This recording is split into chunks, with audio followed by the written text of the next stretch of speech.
This jest sure is infinite. Reality, as we understand it, is a fragile construct. An agreement between waking minds to accept the solidity of walls, the linear march of time, the predictable weight of objects like this statue with a bunch of flowers coming out of it. But what if that agreement is nothing more than a thin veil, easily peeled back to reveal something far stranger beneath? This is the question Salvador Dali spent his life interrogating. Not with words, mind you, but with art, paintings that dissolved the boundaries between sanity and delirium. And his paintings summon the viewer into a world where logic is dethroned and the subconscious reigns. Take this, for example. The Persistence of Memory, one of his most famous works. The limp clocks draped over branches and melting across barren landscapes are often reduced to pop cultural shorthand for weirdness, but they evoke an unsettling familiarity in me, like something I would see in a dream. Dali's genius was not in abandoning reality, but in exposing its fluidity. He painted with the exacting attention to detail of a still life master, but his subjects obeyed very few of the laws of physics. A telephone receiver, except it's a lobster. A face dissolving into a face, dissolving into yet another face. These grotesqueries are meticulously crafted paradoxes, and in my opinion, they are designed to provoke the same disorientation one feels upon waking from a vivid dream, grasping at these fragments of memories that just slip away like sand. To step into Dali's world is to surrender to a logic that feels at once alien and deeply personal, a reflection of the mind's hidden architecture. His paintings are mirrors reflecting and revealing the hidden currents of fear, obsession, and wonder that flow beneath the surface of everyday experience. And tonight, I will be drifting to sleep while awake, driven mad by the reflections of a world that I somehow recognize in the work of the surrealist, the dream artist, Salvador Dali. Welcome in, you seekers of forbidden knowledge.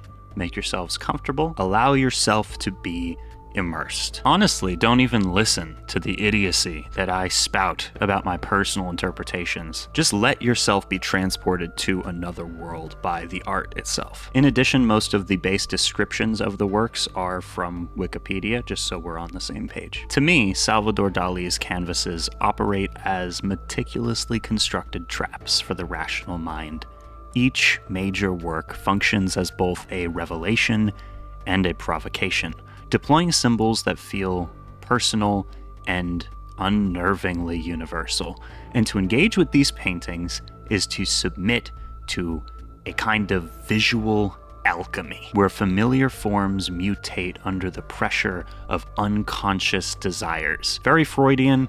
We're gonna get into that later. He was freaking obsessed with Freud. The ordinary becomes alien through obsessive rendering, and it's so cool and so strange. Dali was a fairly prolific artist, producing over 1,600 paintings and numerous graphic works, sculptures, three-dimensional objects, and just general designs. And this evening, we are going to observe mostly well-known paintings. I think I have one object on the list of the things I wanted to talk about. If you're new to the channel, my name is Daniel Profeta. Thank you for joining me.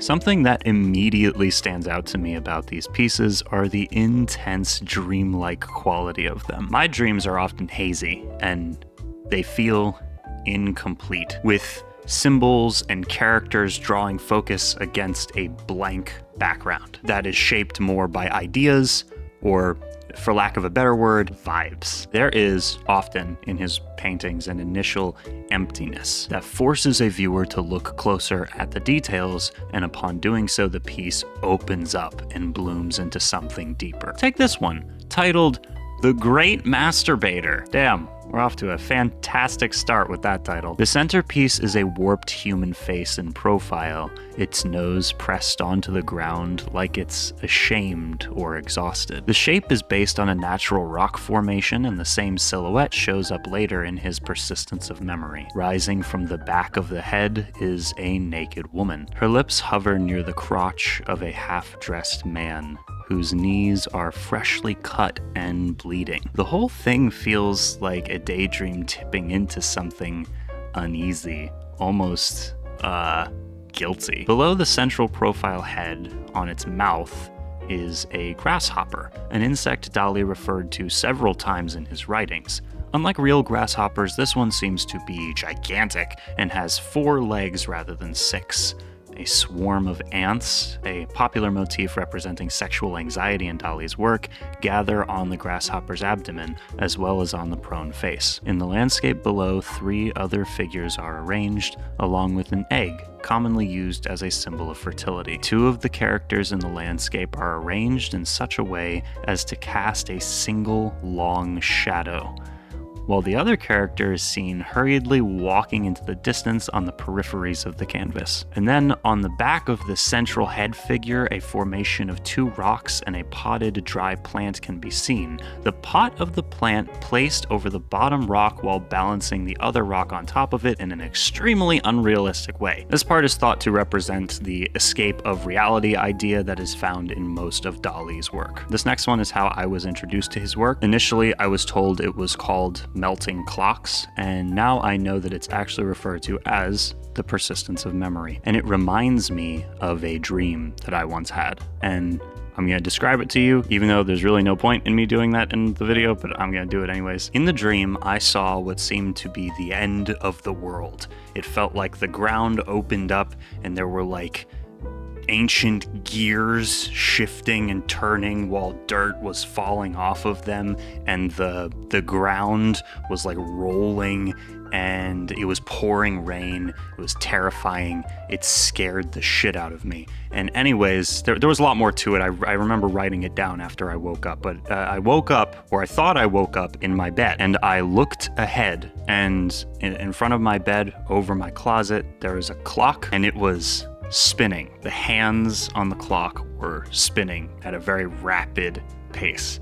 Just remembering this is kind of bothering me now, years later. The hands spun faster and faster, and they were burning. And then the whole clock itself seemed to melt and burn and drop off my wall to the ground. And then finally, I managed to actually force myself to actually wake up, and it felt as though I had blinked and my clock was back where it was normally. So to me, the persistence of memory feels like a dream that you can't quite shake upon waking. It's soft, illogical, and heavy with meaning that I can't quite articulate. These famous melting clocks sag over a barren landscape, their forms limp as if exhausted by time itself. They don't decay or shatter, they just surrender, bending like wax over branches and the edge of a faceless platform. Something Dali was really interested in experimenting with during this period of his life was hard versus soft objects. And here, hard objects become inexplicably limp in this bleak, infinite dreamscape,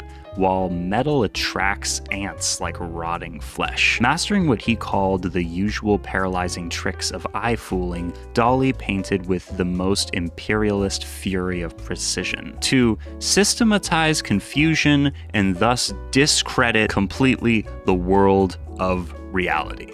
The classic surrealist ambition. Here time loses all meaning. The monstrous, fleshy creature draped across the painting's center is at once alien and familiar, an approximation of Dali's own face and profile. Long lashes seem disturbingly insect-like, or even strangely sexual, as does what may or may not be a tongue oozing from its nose like a fat snail. 1 year before this picture was painted, Dali had formulated a paranoia-based critical method. In his own words, cultivating self-induced psychotic hallucinations in order to create art. To quote the artist, "The difference between a madman and me is that I am not mad." Okay, so this obviously isn't oil on canvas. I just thought it was interesting. It's a lobster, but it's also a telephone. I kind of want to make a whole other video about the weird surrealist parties that Dali designed for rich people that were full of costumes and weird objects just like this. An example being for the 1939 New York World's Fair, Dali created a multimedia experience entitled Dream of Venus, which consisted in part of dressing live nude models in costumes made of fresh seafood. A lobster was used by the artist to cover the nakedness of his models. This object is also known as The aphrodisiac telephone. This allegory of self-inflicted carnage was painted while Dali was living in Paris in early 1936, on the eve of the devastating civil war in his Spanish homeland. A grotesque, self-cannibalizing nightmare, soft construction with boiled beans, flaunts its flair for gruesome detail. A grimacing colossus towers over a sun-baked landscape and deliriously rips itself apart. Limbs are switched around and turned upside down, and the body's trunk is missing entirely. A limp phallic shape draped over the hip is a striking example of Dali's soft forms, implicitly referring to putrefaction and death. The titular scattered beans exemplify the bizarre incongruities of scale to conjure the workings of an unconscious mind. Dali interpreted the Spanish conflict in psychoanalytic terms, and he included an homage to Sigmund Freud, the initiator of psychoanalysis, whose work inspired him to embrace such nightmarish visions by including a tiny portrait of Freud inspecting the gnarled hand at lower left. I'm sorry, but it's hilarious to me that there's a mini Sigmund Freud watching over the painting, like approvingly. I wonder what he's thinking. Dali, where is all the motherfucking? I thought I taught you better than this. Dali is quoted as saying the reason he included boiled beans at the bottom of the image was one could not imagine swallowing all that unconscious meat without the presence of some mealy and melancholy vegetable. And what scares me the most about this piece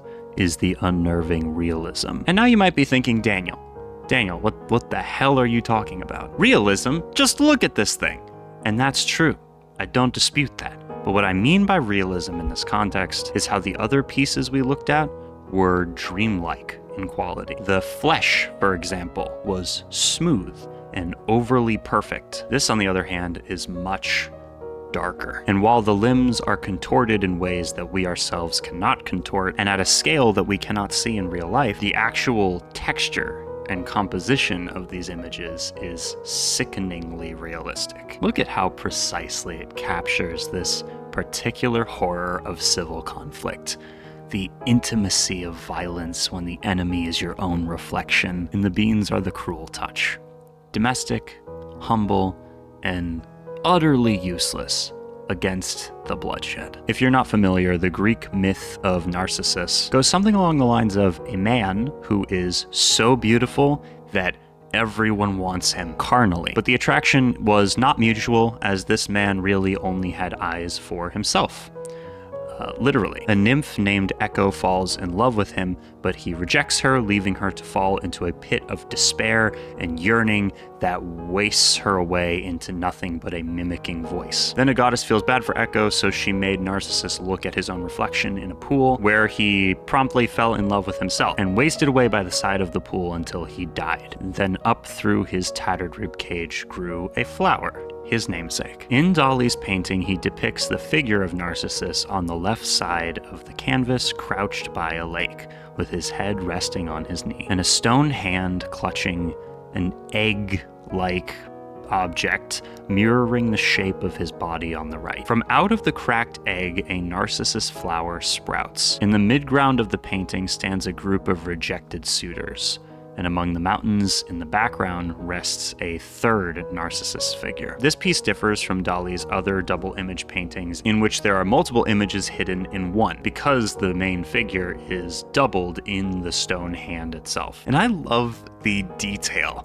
in the stone hand's withered appearance and how the hand morphs and looks just like the body on the left. Reflection is something that Dali seemed really taken with, as it's something that he uses and references a lot in his work. Ooh, this one's in the night. I love how they just get progressively darker. Our dreams are getting weirder, guys. I wonder how much of this was imagined through those induced hallucinations he was having. I wonder, do you think that he was using like imagination aids? Probably, right? I would imagine. Almost certainly. Apologies if it's common knowledge.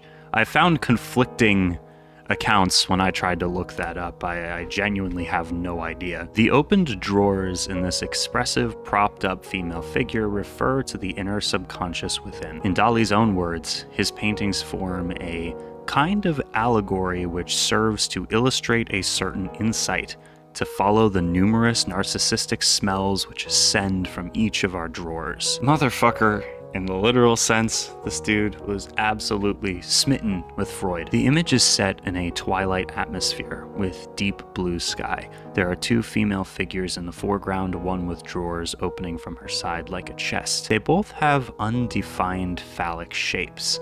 Perhaps more melted clocks, reoccurring image from Dali's previous works, protruding from their backs, which are supported by crutch-like objects. The hands, forearms, and face of the nearest figure are stripped down to the muscular tissue beneath the skin. One figure is holding a strip of meat. Both human figures that double as a chest of drawers, as well as the crutch-like shapes, are common archetypes in this artist's body of work. Notice how she stumbles forward, how her breasts and the drawer in her stomach seem to form a face. And in the distance is the insidiously evil-feeling image of a giraffe with its back on fire. Dali described this image as the masculine cosmic apocalyptic monster.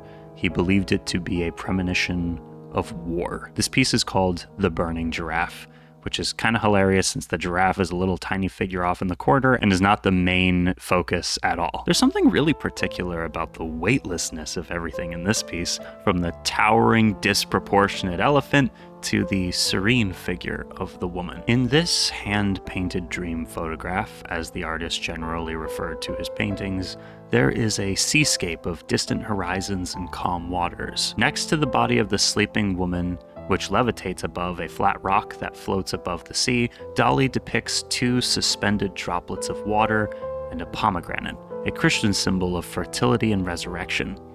Then above the pomegranate flies a bee, an insect that traditionally symbolized the Virgin. In the upper left of the painting, what seems to be a yellow-eye rockfish bursts out of the pomegranate, and in turn spews out a pouncing tiger, and then that spews out another pouncing tiger about to attack, and a rifle with a bayonet that is about to sting the woman in the arm. And above them all is Dali's first use of an elephant with long flamingo legs, found in his later compositions such as The Temptation of St. Anthony, which is one of my favorite pieces, but don't worry, we'll get to that. The elephant carries on its back a strange obelisk. In 1962, Dali said this painting was intended to express, for the first time in images, Freud's discovery of the typical dream, with a lengthy narrative, the consequence of the instantaneousness of a chance event which causes the sleeper to wake up, and thus as a bar might fall onto the neck of a sleeping person, causing them to wake up and for their dream to abruptly end with a guillotine blade falling on their neck. The noise of the bee here provokes the sensation of the sting, which will awaken the woman. You guys remember the great Masturbator, right?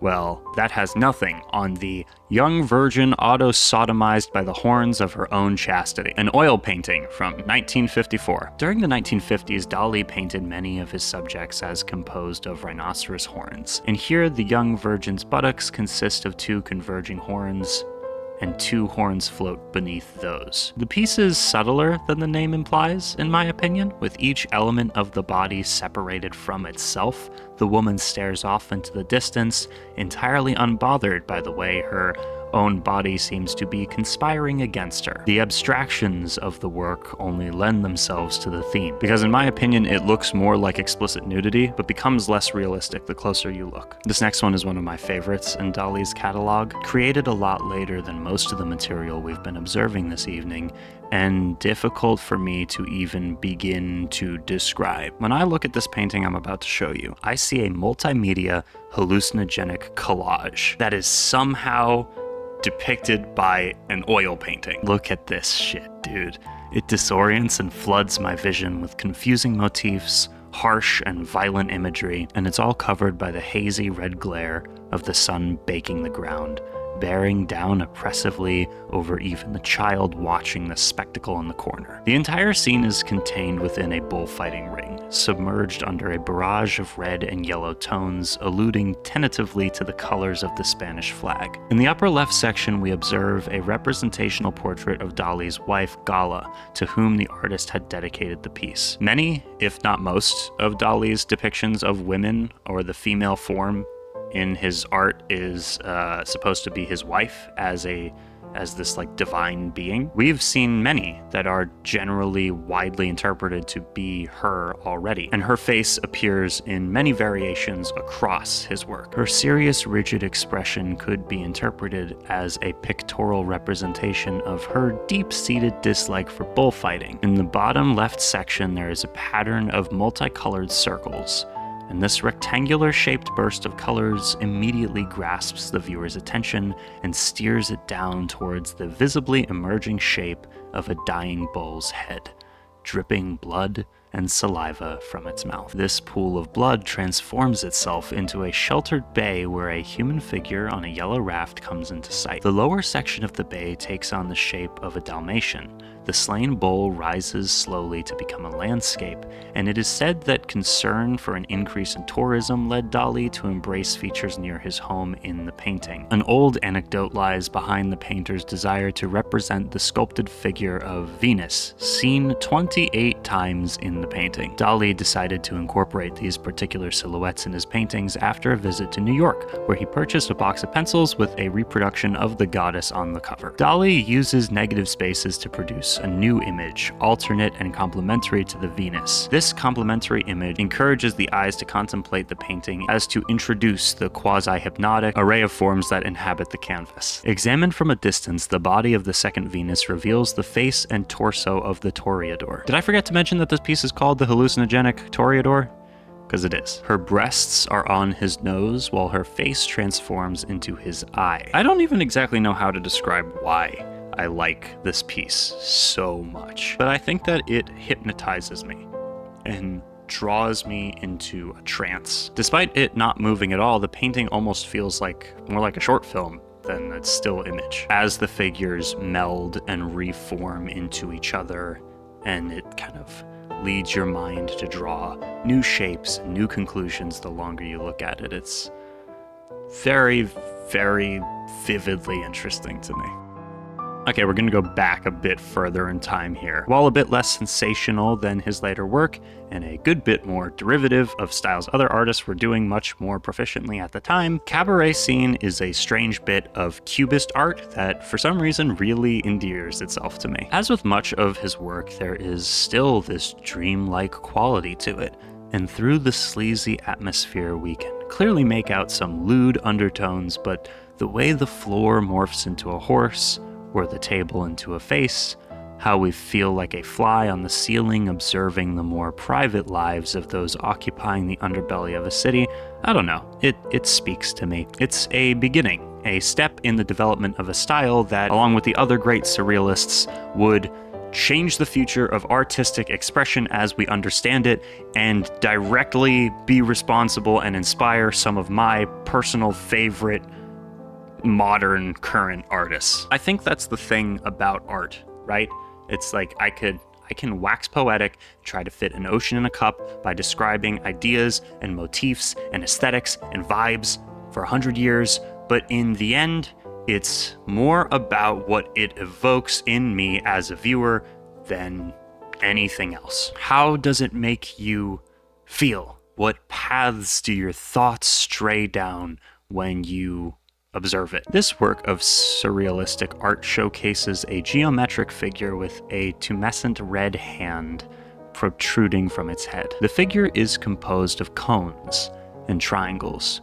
Surrounding the structure are ghostly images of nude female figures and torsos superimposed on a blue, watery dreamscape. This piece is called The Apparatus in Hand, and the apparatus in the title refers to the geometric figure, which is structured much like the human form. The figure has analogs of human arms, legs, an eye, and a head.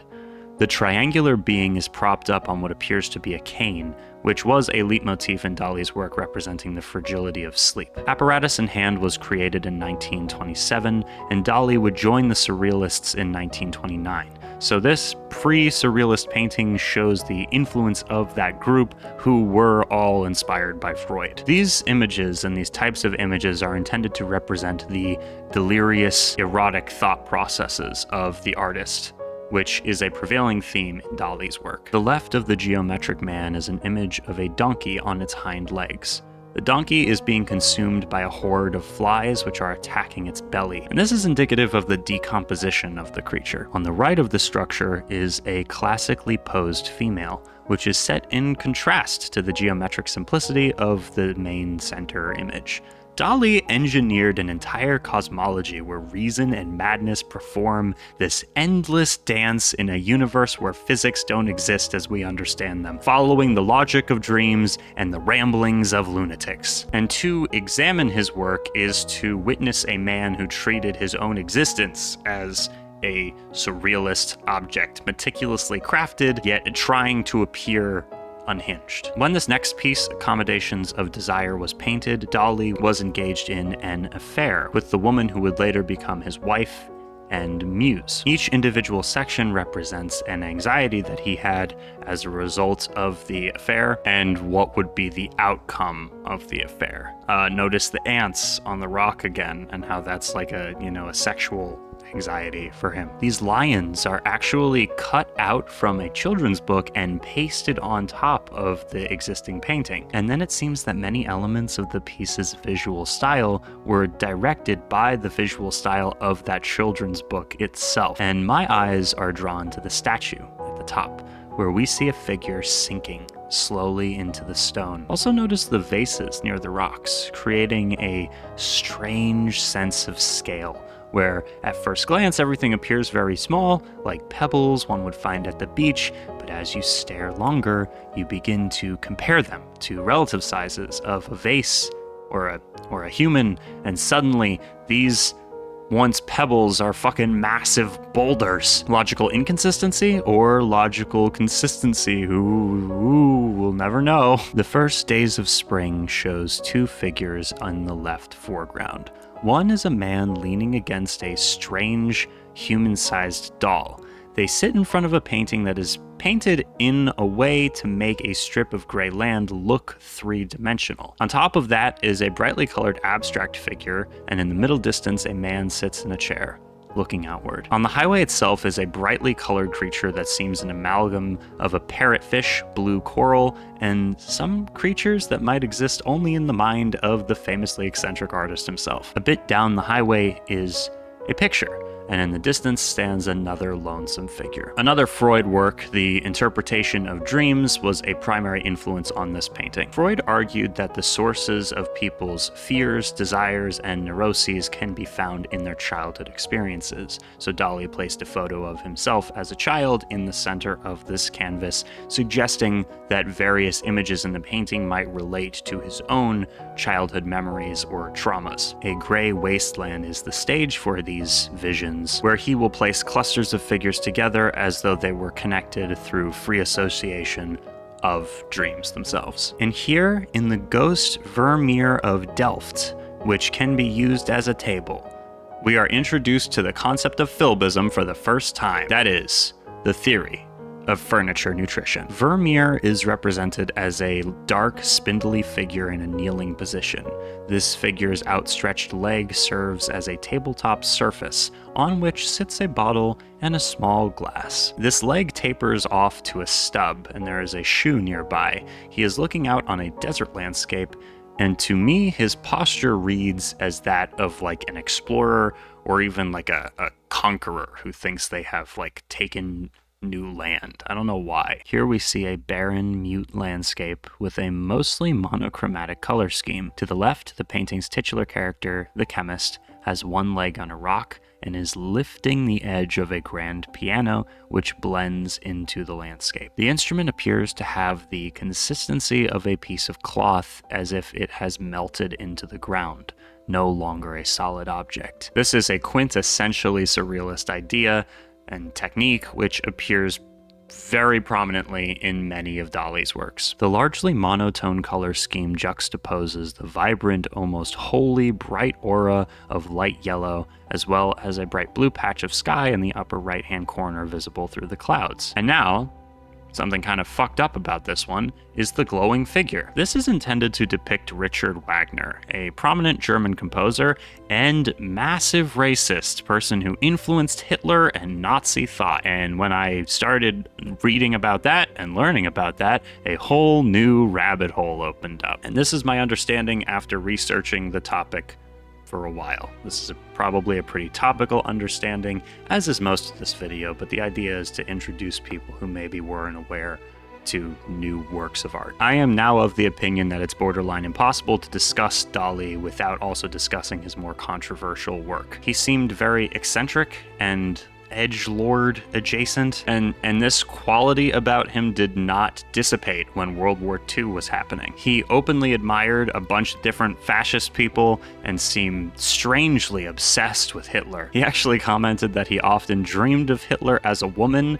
and that Hitler, quote, turned him on. He has been dead for over 35 years now, and really the only redeeming quality here is that it seems like his ideas matured over the course of his life and over time, and his viewpoints changed drastically. I first became aware of this dude's work when I was like 15. I saw a picture of Persistence of Memory and it stuck in my head. It moved me. It was beautifully confounding, and I have been absolutely fascinated by the few pieces that I'd seen since then up until recently and making this video. And learning this evening that he was largely a racist, narcissistic piece of shit for at least some part of his life definitely dissolved any interest I had in the artist as a person. But his larger body of work remains, again, largely what has inspired a lot of my favorite current forms of art today, with absurdism, surrealism, the dream logic,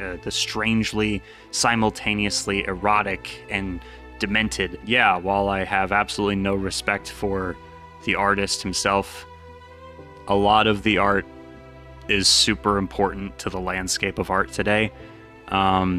And I just think that when discussing it, it's probably a good idea to also educate about the controversial or fucked up side of Dali's stuff. Anyways, I have two more pieces I want to show you before calling it a night. I think you will like them very, very much.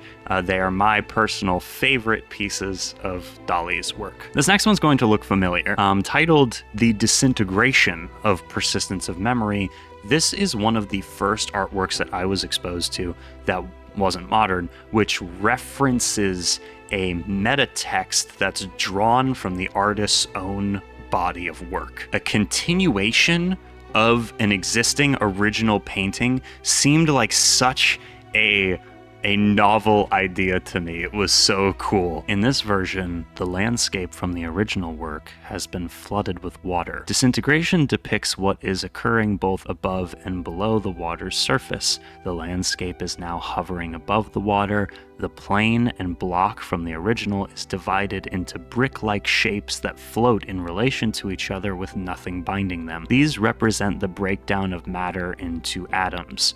A revelation in the age of quantum mechanics, something that interested Dali greatly. Behind the bricks, the horns receding into the distance symbolize atomic missiles, highlighting that despite cosmic order, humanity could usher in its own destruction. The dead olive tree from which the soft watch hangs has also begun to break apart. The hands of the watches float above their dials, with several conical objects floating in parallel formations encircling the watches. And a fourth melting watch has been added, interestingly. The distorted human visage from the original painting is beginning to morph into another of the strange fish floating above it. And according to Dali, that fish is a symbol of life. He was symbolizing and marking his loss of interest in surrealism with Disintegration, as his interest in nuclear physics and religion was starting to lead him in other directions, which I think is interesting. Anyways, now I'm going to show you my personal favorite Dali work, The Temptation of St. Anthony. In this picture, temptation appears to St. Anthony successively in the form of a horse in the foreground, representing strength, sometimes also the symbol of voluptuousness, and the form of an elephant which follows it, carrying on its back the golden cup of lust, in which a nude woman is standing precariously balanced on the fragile pedestal. a figure which emphasizes the erotic character of the composition. The other elephants are carrying buildings on their back. The first of these is an obelisk, and the second and third are Venetian edifices in the style of Palladio. In the background, another elephant carries a tall tower, which is not without phallic overtones, and in the clouds one can glimpse a few fragments of the Escorial, a symbol of temporal and spiritual order. Most of my dreams are nightmares. I often find myself chased or unable to move, and there is an aura of secrets and symbols that evoke fear in me. There are fantastic alien landscapes that feel familiar somehow, and all this and more was somehow captured by this surrealist, the painter of dreams. Yeah, thank you so much for watching. If you are new here, be sure to block me so you never have to see another one of my videos again. And if you've been watching for a long time, why? Making this and getting lost in the surrealistic nightmare painting started to make me feel like I was going mad. So, yeah, thanks for that, Dali. We are Legion, and we need to stay sane. Us seekers of esoteric knowledge. And a massive round of appreciation for the enablers over on Patreon. Thank you so much for producing my videos. I hope it's worth it. Thank you Kira, AJ, Dark Beast, Blackest Bile, Coyote, Cuba, Bat Noise, Phoenix, Hadley, Bees, Joy, Amelia, Boris, Panflute, Thomas, Audrey, Justin, Lou, Ray, ZK, Tom, Dave, Elkie, Stardrop, Nude, George, Joseph, and Mr. Fox. See you in the next video.